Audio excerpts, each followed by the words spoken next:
This is Sam Patterson with Beyond the Hour of Code. Welcome to episode 18. So you're thinking about a code event. One of the great things that code.org has done is really make it possible for schools to run programming events. And if you haven't checked out code.org, you really should. This podcast is essentially a short commercial for code.org, which they hardly need because they're super popular and they do trainings all over the place. So if you've been thinking to yourself, what is this programming thing all about? You should go to code.org and check out their professional development opportunities. I know they're already running workshops this year. If you've thought to yourself, coding is cool, wouldn't it be great if my school did an event? Right now is the time to go to code.org, sign up, and register your intent to that. They even give you some materials that you can share with your boss or supervisor or whoever you would need to approve such an event. Right now, it's the time. Code.org. And what I'm in the midst of is planning the Hausner School 4th Annual Family Coding Day. And we're going to use the resources at code.org to run a family-oriented day, which is really only 3 hours, of 10 workshops, 3 times each, with paired programming. So we're going to have 12 devices for 24 people, and we're going to be running mostly code.org tutorials in Scratch with the foos, on iPads, Chromebooks, MacBook Airs, maybe some other devices. I think that pretty much covers it. We'll have some robots, but we're going to largely be using the resources they're providing, as well as a few of our teachers and some parent volunteers, to give everybody an opportunity to get in there and do some coding together, which is really the strength of the code.org program. Is it creates a really accessible point for anyone. And the tutorials and the training modules are deep enough, and the studio is interesting enough that you can be interested in for more than just the hour of code. Of course, here we're always looking far beyond the hour of code at Beyond the Hour of Code. And the reason we do that is because programming allows us to...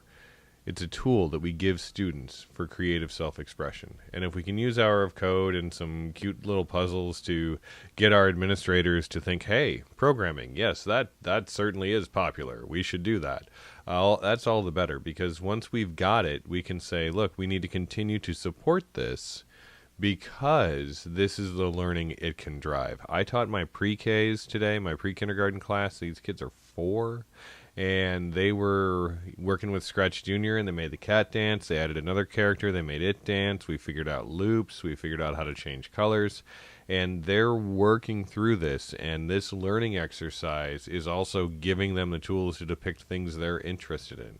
When the student found out she could customize the colors on that program, then suddenly everything became pink, and she was just on fire. It was the greatest day in the world because she was able to take this thing on the iPad and change all the colors of it. She had crossed over to a creator, 4 years old, on the iPad, doesn't yet read.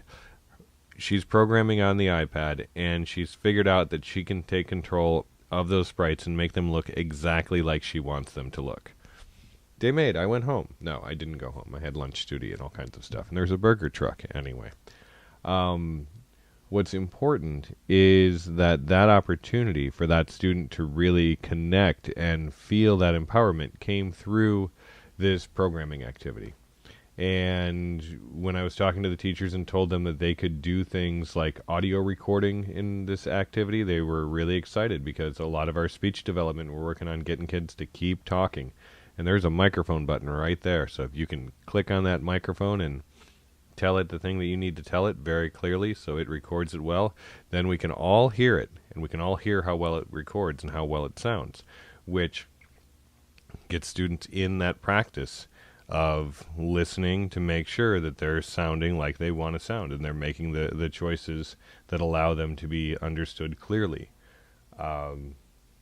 So, in a recap, if you have ever been even slightly interested in doing any kind of event for the Hour of Code, now is the time to get off the stick and put that thing together. It doesn't have to be anything super complex. You could run it in a series of lunches. You could talk to some other teachers and say, hey, do you guys all want to do this? If I was working in a high school level, I might talk to my fellow advisory teachers, like the junior teachers all together to do it or something. Or you can do it, more official, full school, bring the parents in. Really, if your school's looking for an opportunity to connect with the community more and get them thinking more about tech and to kind of build an alliance there a little bit, this is a great way to do it also. BeyondTheHourOfCode.com. We've got this podcast. We've got some resources. We've got answers. If you've got questions, go ahead and leave them with us, and we'll address them and get back to you. And if you're thinking, maybe I could do an event like this, I'm pretty sure you could, and it'll be really great.